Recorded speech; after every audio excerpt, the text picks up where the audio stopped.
Video तो आप लोग को जैसा कि मैं बताई थी कि सावित्री और सत्यवान की कथा मैं सुनाऊंगी, जिसके वजह से पूरे पूरे भारतवर्ष में वर्ष सावित्री पूजा मनाया जाता है, सेलिब्रेट करता है। आखिर ये पूजा क्यों मनाया जाता है, इसकी मुझे तो कोई इंटरेस्टिंग स्टोरी तो होगी ही। तो वो इंटरेस्टिंग स्टोरी क्या है गाइस, जो आज मैं बताने वाली हूँ।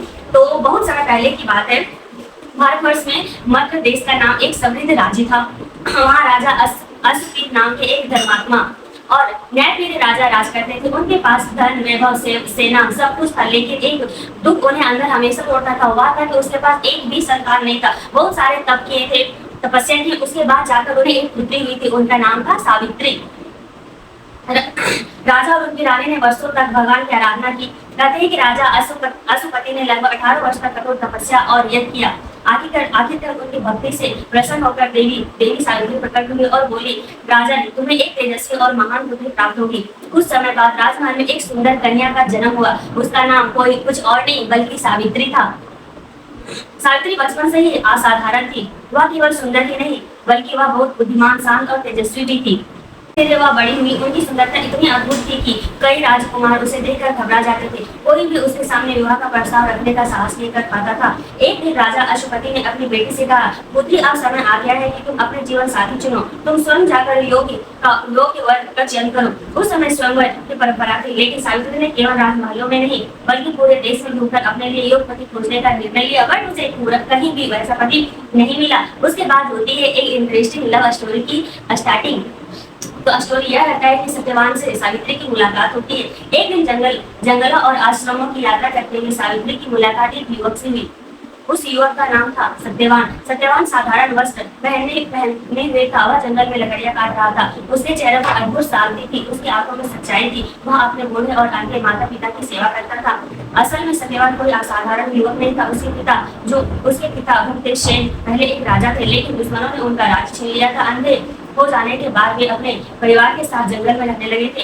सावित्री ने सत्यवान को देखा और उसी क्षण मन ही मन में उसे अपना पति मान लिया। जब वह वापस महल लौटी तो उसने अपने पिता को सब बताया। उस समय वहाँ महान ऋषि नारद भी उपस्थित थे। राजा ने नारद के सत्यवान के बारे में पूछा। नारद बोले, सत्यवान गुणों में अद्वितीय है, यह सत्यवादी है, वीर, दयालु और धर्मात्मा है। लेकिन राजा घबरा गए। लेकिन सुनते ही राजा घबरा जाते। लेकिन क्या मुनिवर, नारद ने गंभीर स्वर में कहा, उसकी आयु बहुत छोटी है। विवाह के ठीक 1 वर्ष बाद उसकी मृत्यु निश्चित है। यह सुनकर महल में सन्नाटा छा गया। चारों तरफ शांति आ गई। राजा अश्वपति ने अपनी बेटी को समझाया, पुत्री, तुम किसी और को चुन लो।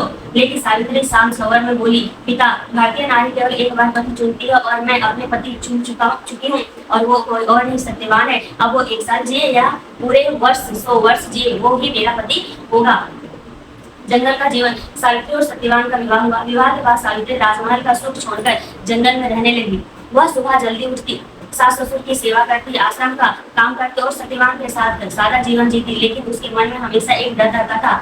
उसे नारद की बात याद आती थी, 1 वर्ष सत्यवान की मृत्यु हो जाएगी। दिन बीतते हुए और धीरे धीरे वह भयानक दिन पास आने लगा। मृत्यु वाला दिन। जिस दिन सत्यवान की मृत्यु तय थी उससे 3 दिन पहले सावित्री ने कठोर व्रत रखना शुरू कर दिया। उसने भोजन और पानी तक त्याग दिया। उस दिन सुबह सत्यवान जंगल में लकड़ियां काटने जाने लगे। सावित्री बोली, आज मैं भी आपके साथ चलूंगी। सत्यवान मुस्कुराकर और दोनों जंगल की ओर निकल पड़े। जंगल बेहद शांत था। पक्षियों की आवाज गूंज रही थी। सत्यवान पेड़ काटने लगा। अचानक उसके सिर में तेज दर्द हुआ। वह लड़खड़ाकर नीचे बैठ गया। सावित्री, मेरा सिर बहुत भारी लग रहा है। सावित्री तुरंत उसके पास बैठ गई। सत्यवान ने अपना सिर उसकी गोद में रख दिया। कुछ ही क्षणों बाद उसका शरीर शांत हो गया। सत्यवान मर चुका था। यमराज का आगमन। अचानक वहाँ वातावरण बदल गया। चारों ओर अजीब सन्नाटा छा गया। तभी मृत्यु के देवता यमराज प्रकट हुए। उन्होंने सत्यवान की आत्मा को अपने पास में बांधा और दक्षिण दिशा की ओर चल पड़े। लेकिन सावित्री उन्हें नहीं रुकी। वह भी यमराज के पीछे पीछे चलने लगी। यमराज के पीछे मुड़कर कहा, देवी, अब लौट जाओ। यह संसार का नियम है, जो जन्म लेता है उसकी मृत्यु निश्चित है। सावित्री बोली, जहाँ तक मेरे पति जाएंगे वहां तक मैं भी जाऊंगी। पत्नी का धर्म यही है। यमराज उसके उत्तर से प्रभावित हुए। उन्होंने कहा, तुम्हारी बात में तो प्रसन्न हूँ, मांगो, एक वरदान मांगो। लेकिन सत्यवान का जीवन नहीं।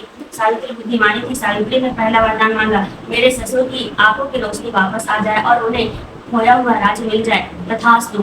यमराज आगे बढ़ गए, लेकिन सावित्री फिर भी उनके पीछे चलती रही। यमराज बोले, तुम अब पीछे क्यों आ रही है? सावित्री बोली, धर्म के मार्ग पर चलने वालों को साथ कभी नहीं छोड़ना चाहिए। यमराज और प्रसन्न हुए। उन्होंने दूसरा वरदान दिया, सावित्री बोलो, मेरे पिता राजा अश्वपति के 100 पुत्र हो। तथास्तु। फिर भी सावित्री नहीं रुकी। अब यमराज उसकी बुद्धि और निष्ठा से प्रभावित हो चुके थे। उन्होंने तीसरा वरदान मांगने को कहा। सावित्री ने शांत स्वर में कहा, मुझे सत्यवान से स्वपुत्र की मां बनने का आशीर्वाद दीजिए। यमराज कुछ क्षणों के लिए रुके, फिर मुस्कुराए। उन्हें समझ आ गया कि बिना सत्यवान को जीवित किए यह वरदान पूरा नहीं हो सकता। सावित्री ने अपनी बुद्धिमानी, प्रेम और पत्नी वर्ता धर्म से मृत्यु के देवता को भी पराजित कर दिया था। यमराज बोले, देवी तुम्हारी निष्ठा अतुलनीय है। मैं सत्यवान को जीवन दान देता हूँ। और इसी क्षण सत्यवान के प्राण लौट आए। पुनर्जन्म जैसा चमत्कार। सावित्री वापस उसी जंगल में पहुंची। सत्यवान उसकी गोद में जैसे गहरी नींद से जागा हो। वे सो गया था। क्या? सावित्री की आंखों में आंसू आ गए। दोनों आश्रम लौटे। उधर उसी रात घूमत सेनों की आंखों की रोशनियां वापस आ गई। उनका खोया हुआ राज भी उन्हें मिल गया। इस तरह सावित्री ने अपने प्रेम, साहस, बुद्धिमान और अटूट विश्वास में मृत्यु को भी हरा दिया। इस कहानी से यह मीडिया सच्चाई मिलती है कि अगर हर एक पत्नी निष्ठा भाव से चाहे अपने पति को, वो यमराज से भी छीन सकती है। साथ में जिस तरह पत्नी अपने पतियों की रिस्पेक्ट करती है, आदर करती है, पूजा पाठ करते हैं, उसी तरह पतियों को भी ये निष्ठा लेना चाहिए कि अपनी पत्नियों का रिस्पेक्ट करें, मान सम्मान दे। और हाँ, अगर वो शादीशुदा हो चुके हैं तो किसी थर्ड पार्टी या थर्ड लड़की के साथ ना रहें। ये थोड़ा जितना महत्वपूर्ण लड़कियों के लिए रहता है, उतना ही महत्वपूर्ण लड़कों के लिए भी रहता है। तो दोनों अगर मिलजुल कर एक पवित्र बंधन, शादी जैसे पवित्र बंधन को निभाते हैं, तो ये रिश्ता और भी पवित्र और सुंदर बन जाता है। तो ये लाइबिलिटी दोनों का रहता है, पति और पत्नी दोनों का। तो गाइज, आप लोग कमेंट करके बताइएगा कि छोटी सी स्टोरी आप लोग को कैसी लगी। और जाने से पहले मेरे चैनल को सब्सक्राइब जरूर कीजिएगा। Thanks for watching. मिलते हैं नेक्स्ट वीडियो में। तब तक के लिए टाटा बाय बाय।